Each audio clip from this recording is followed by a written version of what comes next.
My husband cheated. We're divorcing. And I'm now sleeping with him to secure our kids' future and keep our home. He's paying for everything. And I'm emotionally detached. It's a transactional arrangement. Watch until the end to understand the shocking details of this desperate deal. The smell of lilies always makes me nauseous now. They were his favorite.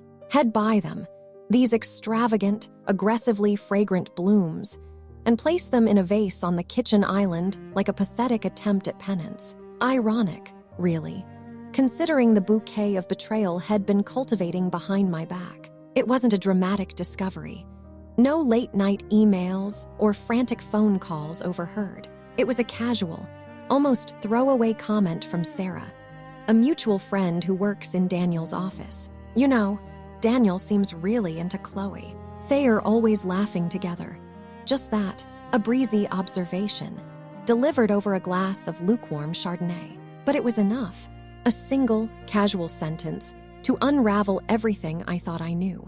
I went numb first, just a hollow space where my chest used to be. Then came the rage, a volcanic eruption that threatened to shatter every plate and vase in the house. I didn't scream. I didn't cry. I just stopped cooking dinner, stopped wiping down the counters, stopped pretending. The children, Liam, 4, and the twins, 2, sensed the shift. Liam started clinging, his small hands gripping my leg with surprising strength. The twins, usually a whirlwind of tiny chaos, huddled close, their lower lips trembling. The divorce papers were a formality, a necessary evil. I felt strangely detached while filling them out, like I was signing away someone else's life. Daniel reacted predictably wounded, indignant, proclaiming his innocence, then his bewilderment. He swore Sarah was a misinterpreted friendship. A friendship that involved lingering touches and shared lunches in secluded corners of the office. I didn't argue. I simply handed him the papers and watched him crumple. The real battle, the one that clawed at my insides, began with the conversation about the children, about the house, about money. That's when the meticulously constructed facade of my composure finally cracked. We sat at the kitchen island, the lilies looming over us like a silent judgment. He was calm, unnervingly so, presenting his case with the detached logic of a lawyer. Joint custody, he suggested, a generous allowance for me. He'd ensure the children were well cared for, educated, provided for.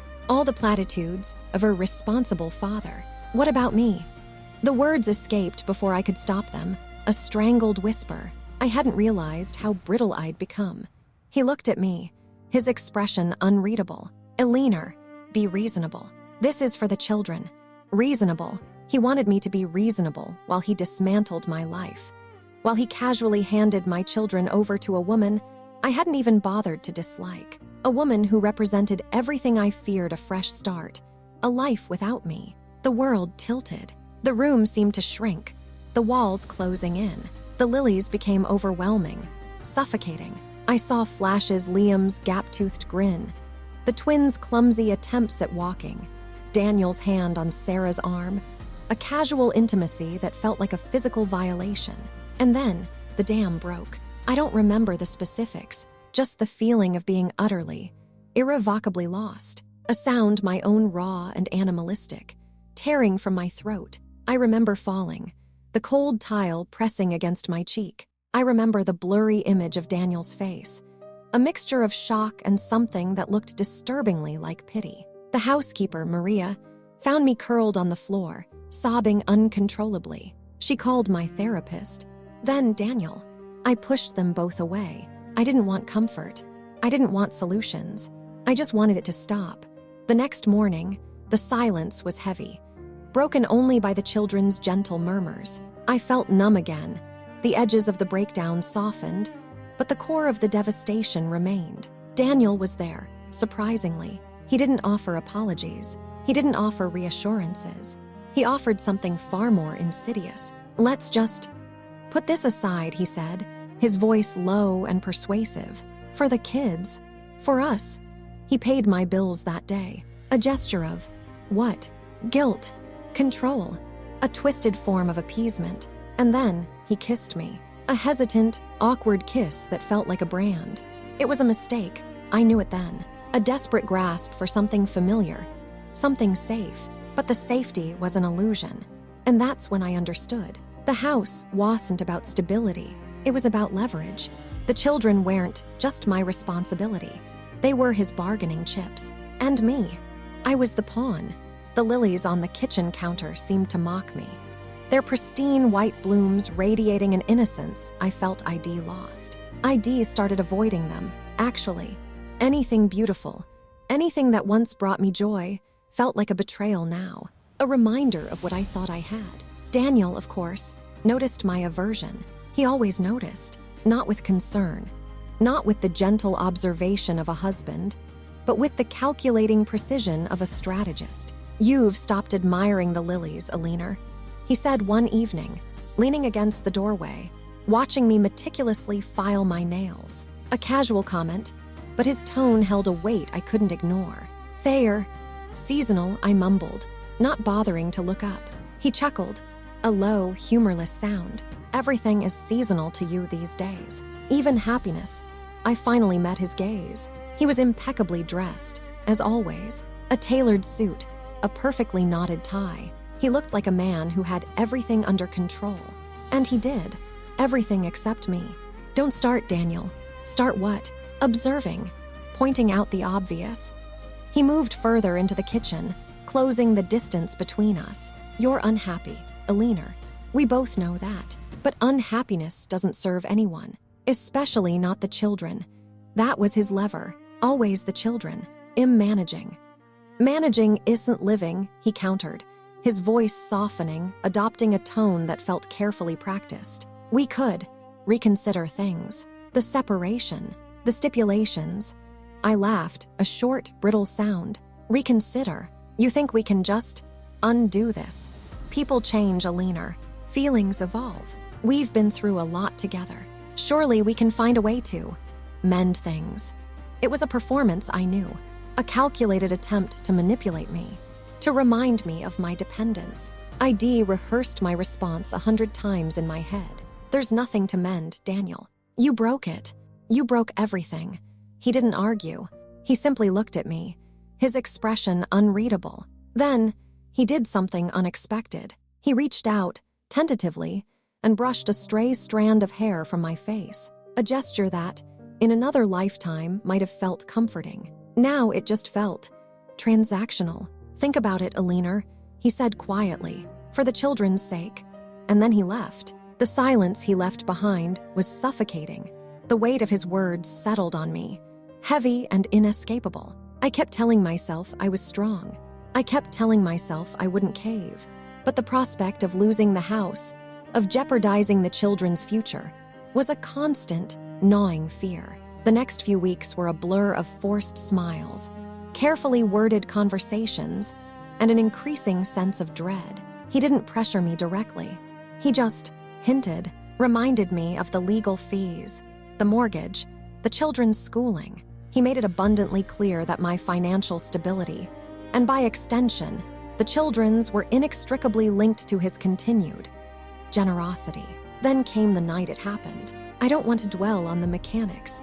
They were clumsy, awkward, devoid of any intimacy. It was a business transaction, a grim bartering for survival. He didn't touch me with affection, didn't seek to connect. It was a performance for both of us, a grotesque parody of intimacy. I lay beside him, a hollow shell, feeling nothing but a profound and aching emptiness. Afterwards, he simply rolled over and went to sleep. The next morning, he was waiting for me with a cup of coffee.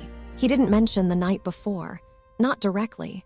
Instead, he said, "The house is yours, Eleanor, completely yours, free and clear, no strings attached."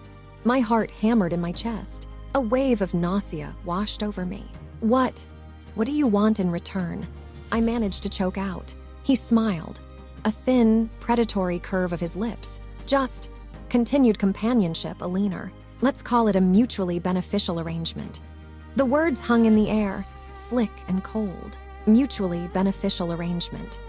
I felt the color drain from my face, leaving me hollow and brittle. It wasn't a marriage proposal, it was a business transaction.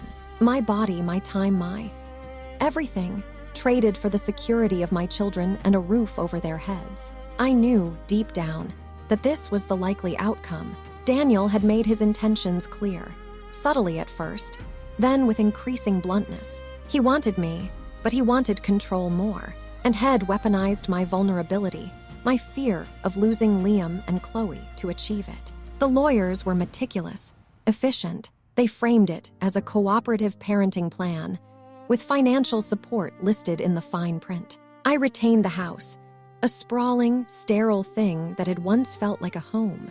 I retained custody.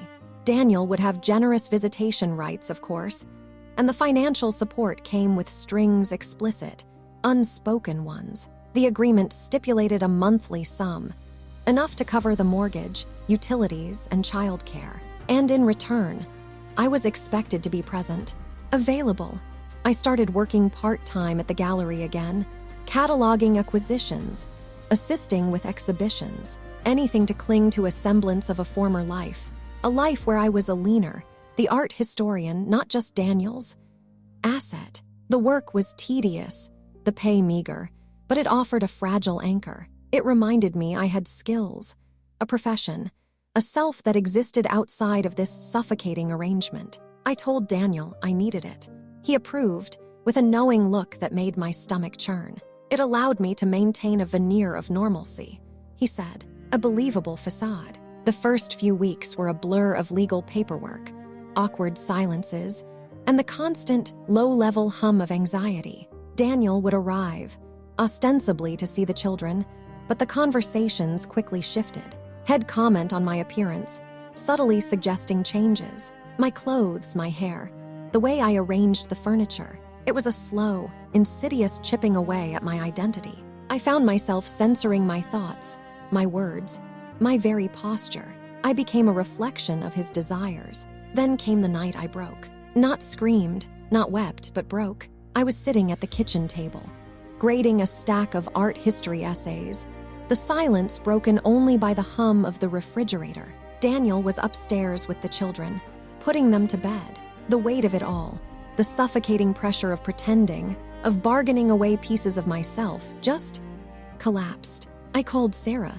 We'd been friends since college, a fiercely loyal bond forged in late-night study sessions and shared dreams. I hadn't spoken to her in months, paralyzed by shame and the fear of judgment. Eleanor, what's wrong? Her voice was laced with genuine concern. I started to talk, the words tumbling out in a rush of desperate, fragmented sentences. I didn't sugarcoat it. I told her everything. The manipulation, the threats, the agreement, the arrangement. The silence on the other end was deafening. I braced myself for the questions, the offers of help. Instead, I heard a sharp intake of breath. God, Eleanor, she finally said, her voice tight with something I couldn't quite decipher. That's disgusting. How could you? How could you allow this? The words hit me like a physical blow. Disgusting. Allow. I felt the familiar shame rise, burning in my throat. I wanted to argue, to explain, to justify, but the words caught. I just stood there, numb, as she continued. I can't believe you're doing this to yourself, to your children. You're sacrificing everything. Your dignity, your career, your soul. I hung up. The phone slipped from my hand, clattering against the tile floor. I stood there in the kitchen, the darkness pressing in, and I understood. Sarah wasn't offering comfort. She was recoiling. I had crossed a line, and in her eyes, I was irredeemable. I felt exposed, raw, utterly alone. I only ever told my girlfriend, and it horrified her with disgust. Most of the time I feel fine, but sometimes I want to scream. But then I remember that I have my home and my children, and I can't ask for more until I can stand on both feet. This is a confession to the abyss, because I can't exactly seek comfort in my surroundings. Hello, I'm Dr. Julian Reed. Thank you for sharing your story. It takes immense courage to articulate experiences like these, and I want to acknowledge the profound pain and disruption you've endured. What you've described is a deeply unsettling and complex situation, and it's completely understandable that you're feeling overwhelmed. Let's begin by acknowledging the weight of what you've carried and are still carrying. The raw grief and betrayal you're experiencing are entirely valid. Discovering a betrayal like this, particularly one so carefully concealed, isn't just about the romantic relationship ending, it's about the shattering of trust, the loss of a sense of safety, and a profound questioning of your own judgment. The Lilies, once a symbol of something, perhaps a misguided attempt at affection, now trigger nausea. That visceral reaction is a direct response to the trauma you've experienced. Your body is registering the distress. It's not a weakness, it's a natural consequence of what you've been through. The numbness you described initially, followed by the volcanic rage, is a very typical response to trauma. It's your system's way of protecting itself from being completely overwhelmed. And your decision not to lash out verbally, but to simply stop, speaks volumes about the degree of emotional exhaustion you were already experiencing. It's a form of silent protest, a withdrawal from a reality that felt fundamentally broken. The way your children sensed your shift and sought comfort is heartbreaking, but also demonstrates their intuitive understanding of your pain and their dependence on your stability. Their vulnerability only adds to the weight of your burden. Your detachment while filling out the divorce papers is also a common defense mechanism. It's a way of creating distance from the devastation, of processing it at a remove. The predictable pattern of Daniel's reaction: denial, indignation, then a manufactured innocence is, unfortunately, not uncommon in situations involving infidelity and a desire to avoid accountability. His insistence on Sarah's relationship being a misinterpreted friendship is a tactic to minimize his actions and deflect blame. The fact that you didn't argue, choosing instead to hand him the papers, suggests a weary resignation and a recognition that engaging in a lengthy debate would be futile. You've already lost so much. The conversation regarding the children, the house, and the money, that's where the true manipulation began to surface. The detached logic he employed, the carefully constructed responsible father persona, it's all a calculated performance. His suggestions of joint custody and a generous allowance are presented as acts of benevolence, but they are designed to control the narrative and maintain a semblance of power. When you asked, "What about me?" it wasn't simply a plea for personal consideration, it was a desperate cry for recognition of your worth, your agency, and your needs. His response, "Eleanor, be reasonable," is a classic example of gaslighting. It's a manipulative phrase intended to invalidate your feelings, to make you question your own perception of reality, and to pressure you into accepting a situation that is fundamentally unfair. He is attempting to position himself as the reasonable, rational one, while subtly implying that your distress is an overreaction. It's a way to dismiss your pain and maintain control. And the feeling that the world is tilting, the room shrinking, is a direct consequence of that manipulation. It's vital that you understand that none of this is your fault. You are not responsible for Daniel's actions, his choices, or his attempts to control you. Your feelings, the grief, the rage, the exhaustion are all valid and deserve to be acknowledged and addressed. What you've been through is a form of emotional abuse, and it's crucial that you prioritize your own well-being and the well-being of your children. We need to focus on helping you reclaim your sense of self, rebuilding your trust, and developing strategies to navigate this challenging period. There is a path forward, but it requires acknowledging the depth of the hurt and seeking support to heal.